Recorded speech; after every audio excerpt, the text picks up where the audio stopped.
한반도로 둘러싼 여러 가지 어수선한 상황들이 더 짙어지고 있고요. 온갖 속임수, 거짓, 미혹들도 판치고 있습니다. 그러나 뚜렷한 전선은 신앙의 자유가 보존된 영미 자유 진영과 신앙의 자유를 박탈한 북한, 중국, 러시아 독재 진영의 대립으로 굳어지는 것 같습니다. 러시아, 중국, 북한의 본색이 분명해지는 것이죠.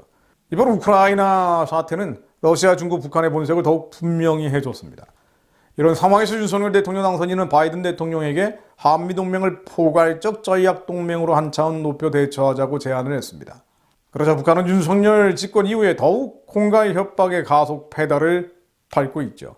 김정은의 여동생 김여정, 북한 노동부 부부장직함을 가지고 있는 이 김여정은 지난 4월 5일 핵 전투 무력을 언급하면서 군사적 대결 상황이 벌어지면 무서운 공격이 가해질 것이고 남조선군은 괴멸, 전멸에 가까운 참담한 운명을 감수해야 한다고 했습니다.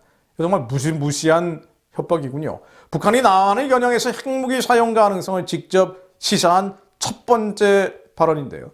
심지어 김여정은 지난 4월 1일 서욱 국방장관이 북한의 미사일 발사 징후가 명확할 경우에 발사 원점 지휘 지원 시설을 정밀 타격할 수 있는 능력과 태세를 갖추고 있다고 하자 그를 미친놈, 쓰레기, 대결광이라는 원색적 비난에 나서기도 했습니다.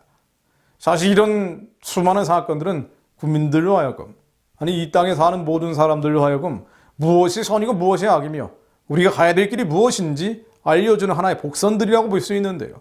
근데 이 많은 복선들에도 불구하고 여전히 수많은 국민들이 분별하지 못하고 거짓과 속임수, 미혹되어 있는 경우가 많습니다. 북한, 중국, 러시아의 악의 결탁이 저렇게 분명해지고 있는데도 왜 이렇게 많은 사람들이 속고 있을까 하고 들여다보면요. 정말 많은 경우 대한민국 건국에 대한 오해, 구체적으로 이승만에 대한 오해에서 비롯하는 경우가 많습니다. 제가 이승만 이야기를 많이 드리는 이유가 여기 있습니다. 이승만을 제대로 알아야 대한민국에 대해서 알 수 있고요. 하나님의 역사 속의 역사하심을 깨달을 수 있습니다. 사실 보통 사람의 눈에는 잘 보이지가 않는 게 이승만입니다. 너무 큰 고난이 빚어낸 거인이기 때문인지도 모르는데요. 우람 이승만은 그런 인물입니다. 그에 대한 숱한 폄훼와 폄론이 있지만은요. 이승만은 자유의 나라를 세우고 지킨 인물입니다. 해방 당시 1인당 GDP는 67달러에 불과했다고 하는데요.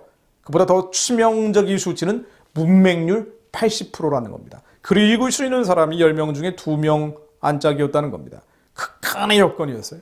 그 극한의 여건 속에서 민족 역사상 최초의 민족공화국을 건설한 게 이승만입니다. 주권이 국민에 있는 최초의 나라입니다. 이승만의 가장 큰 공은요. 늑대 같은 열강들 틈에서 나라의 안전을 지켜낸 겁니다. 나라의 안전을 지켜낸 것. 그것이 한미 상호방위조약입니다. 박정희의 근대화는 이 안전판 위에서 이뤄진 겁니다. 한미 상호방위조약은 안 해주겠다는 미국의 약점을 잡고 물고 늘어져서 간신히 얻어낸 거죠. 미국이 맺어주려고 하진 않았어요. 세계에서 군사력 제일 강한 나라가 뭐하러 신생 독립국하고 동맹국을 맺냐 말이에요. 우리 좌파물 들어간 사람들은 한국에 전략적 이해관계가 있기 때문에 그래서 한국을 포기하지 않고 군사 식민지처럼 사용하는 거라고 얘기하지만 황당무계한 소리입니다. 미국이 안 맺어주려고 하는데 억지로 맺은 게 한미 상호방위조약입니다. 이 조약 체결 이후에 한반도에서는 전쟁이 사라졌습니다. 혹자는 5천년 민족사에 950여 회의 전쟁이 있었다고 하는데요. 5년에 한 번 꼴입니다. 좀 더 정확히 기록된 구한말 통계에 따라도요. 19세기 말에서 20세기 초반 14년에 한 번씩 전쟁이 있었습니다. 2022년 4월에 우크라이나가 바로 한반도였습니다. 그런데 70년 넘게 평화가 이어졌죠. 민족 생성 이래로 가장 큰 경제 발전, 바로 한미 상호방위조약이라는 외교적 성취, 즉 안전판 위에서 가능했던 일입니다. 이승만이 터낸 길을 박정희라는 또 다른 인물이 달려간 셈입니다. 군사력도 이승만 집권 기간 내내 발돋움했죠. 병력 수만 해도 건국적 5만 명 수준에서 이승만 집권 말기에 70만 명으로 늘었습니다. 미국을 때로는 공갈치고 때로는 얼으면서 군사 원조를 이끌어냈고요. 그야말로 강병을 이뤘습니다. 조선조가 망할 때 상비군이 겨우 8,500명이었습니다. 민비일시에도 못 막아낸 우리 민족이 군사 강국 대열에 올라선 겁니다. 역사상 최초의 일입니다. 이승만은 또 탁월한 교육자였습니다. 의무교육제도를 도입했고 이른바 문맹퇴취 운동을 추진했죠. 광복 당시 80% 문맹률이라고 말씀드렸는데요. 하야 당시에는 이승만이 물러날 당시에는 20%대로 떨어졌습니다. 대학생 숫자는 광복 당시 7,800명에서 1960년 9만 8,000명으로 늘었습니다. 여대생은 1,086명에서 27,000명으로 늘었습니다. 대학생 비율이 영국을 앞질렀습니다. 교육 수준이 올라가면서 언론의 자유도 꽃을 폈죠. 1954년에만 411종의 언론 기관이 있었습니다. 이승만의 독재자라고 비아냥대는데요. 정확한 사회과학적 언어로는 권위주의입니다. 물론 민주주의가 뿌리를 내리는 과정에서 우행과 실수, 시행착오가 있었던 것은 사실입니다. 불법도 있었습니다. 그러나 이승만은 언론과 대학생 지식인 집단에 에워싸여 있었고 그리고 돌맞던 시절이 바로 그때입니다. 무엇보다 이 토양을 만들어낸 것은 배워야 한다는 이승만의 신념입니다. 다시는 종의 몽에 일본과 중국 열강에 불임받지 말아야 한다는 신념에서 기초한 거죠. 4.19로 봉기했던 대학생, 5.16 정변을 일으킨 장교들 모두 이승만 교육에 혜택을 받은 청년들입니다. 제자들이나 진배 없죠. 제3세계 신생독립국 국부라는 자들은 하나같이 민중을 무지와 목매로 방치해놨습니다. 그래야지 저항하지 않으니까요. 자신을 우상화시켰습니다. 그러나 이승만은 정반대로 나갔습니다. 무엇보다 무항산, 무항심. 항산이 없으면 항심도 없다고 하는데요. 중국 철학자 맹자의 말이죠. 이승만도 이걸 알았습니다. 자유를 지키기 위해서는 먹고 살 터전이 필요하다는 걸 알았죠. 그래서 나온 것이 토지개혁입니다. 식민지 체제의 기득권 세력들, 이 지주들의 부당한 특혜를 줄이고 자장농 집단에 늘린 겁니다. 유상매입, 유상분배, 무조건 빼고 무조건 나누고 나중에는 모든 백성을 기비성 노예로 만드는 공산혁명이 아니고요. 싼 가격에 사서 더 싼 가격에 파는 이성계 과전법 이후 500여 년 만에 개혁다운 개혁이었습니다. 이승만은 이것을 위해서 좌익성향 조봉암을 장관에 임명해서 한민당 반대를 넘어섰죠. 6.25 사변 이전에 단행된 이 개혁이 남한의 농민이 북한 인민군 편에 서지 않는 결정적 동기를 만들었습니다. 그야말로 남의 땅 농사 지어 먹고 사는 땅이 소작지 아닙니까? 이 소작지 광복 당시 전체 농지 63%에서 12%로 줄어들었습니다. 주권이 주인에게 있는, 또 그것을 뒷받침할 수 있는 재산을 확보해준 진정한 국민국가가 탄생한 겁니다. 이승만이 고난 속에서 빚어낸 국민국가 대한민국은 무엇보다 기독교 국가였습니다. 1885년 아펜젤러가 한국에 와서 개신교 선교를 시작한 뒤에도 양반 계층 중에 개종한 사람이 거의 없었습니다. 대부분 중인, 그리고 상민, 천민, 과부, 고아, 무당, 기생 이런 사람들이었죠. 그런데 양반 출신으로 최초의 기독교인이 된 이승만은 젊은 시절부터 한국을 기독교 국가로 만들겠다는 꿈을 키웠습니다. 굉장히 어려운 상상이에요. 지식인 집단이 모두 반기독교인데 이 지식인 집단을 기독교로 만들겠다라고 꿈을 꾼 겁니다. 1919년 3.1운동 후에는 아시아 최초의 기독교 국가를 만들겠다고 공언을 했습니다. 유행을 따라간 게 아니에요. 흐름을 따라간 게 아닙니다.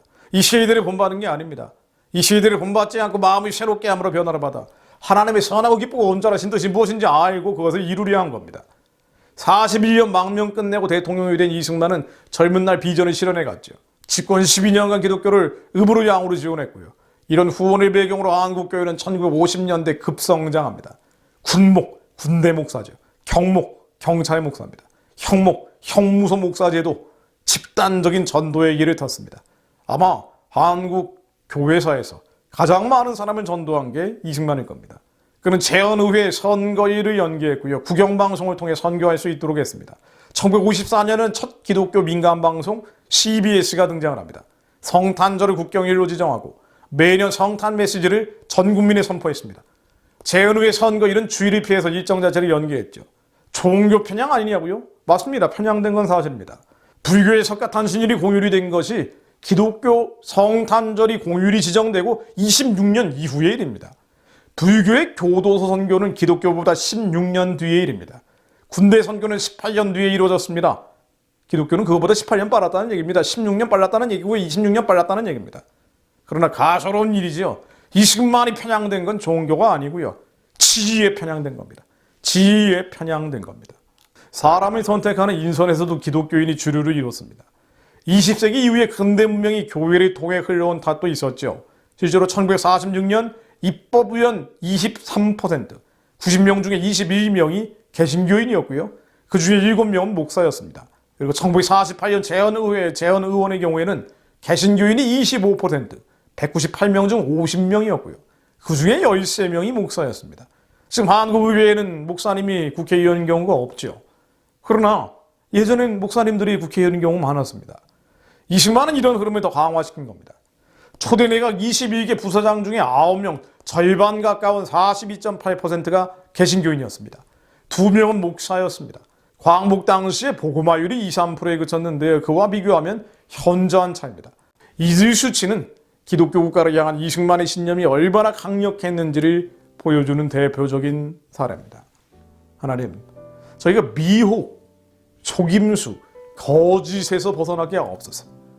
거짓은 사탄의 가장 큰 특징인데 하나님, 저희가 거짓에 빠지지 않고 이 안목의 정욕에 넘어가지 않게 하사 하나님이 원하신 선하고 기쁘고 온전하신 뜻이 무엇인지 분별하여 알게 하시고 이 나라를 향한, 이 민족을 향한 하나님의 부르심을 이루어가는 자들 될 수 있도록 하나님, 저희들에게 그 울림과 떨림과 감동을 주시어 오직 성령에 따라 살며 성령에 따라 행하는 자들 되게 하옵소서. 하나님이 대적하여 높아진 모든 이론과 이데올로기들 예수 그리스도의 이름으로 다 낮아지게 하시고 마지막 때 하나님의 부르심을 온전히 감당하는 자들 될 수 있도록 저희들이 사용해 주옵소서. 북한의 우상 숭배 체제가 속히 평화적으로 무너지게 하시고 무너진 땅에 하나님의 성전이 세워지는 날이 오게 하옵소서. 예수 그리스도 이름으로 기도드립니다.